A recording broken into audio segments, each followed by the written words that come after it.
গাইছ আজি আকৌ এটা ভিডিঅ' লৈ আহিছোঁ। আজি মানে কি জানা গাইছ, ৰেচিপি বনাব ইচ্ছা নাই, মানে আজি বহু গৰম না, গৰম হ'লে পাকঘৰত সোমাই থাকিব নোৱাৰে, বনাব ইচ্ছা নাই কাৰণে মই কি কৰিছোঁ, ৰেচিপি নহ'লেতো চলিব নোৱাৰা, সেইকাৰণে মই জমেটোত অৰ্ডাৰ দিছোঁ আমাৰ বিৰিয়ানী আহি আছে।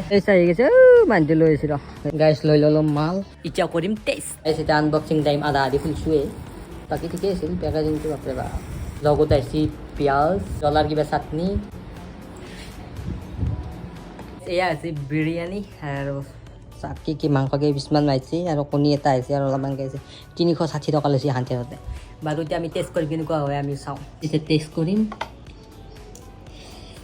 মাংস খাম, টেষ্টি লাগছে কাৰণে আপোনালোকে অৰ্ডাৰ দিয়াৰ আগতে চিনাকি ৰেষ্টুৰেণ্ট যোনখন আছে ধৰক, আপোনালোকে জানে আৰু আগতে খাই পাইছে, এনেকুৱা ৰেষ্টুৰেণ্টত অৰ্ডাৰ দিব, বেলেগৰ পাই নিদিব। কি টেষ্ট লাগছে, মানে পেকেটটো অলপ দিছে নেছি, কিন্তু মালটো একদম তাগৰা মাল বনাই আনিছে। লাইক কৰি, বাই বাই।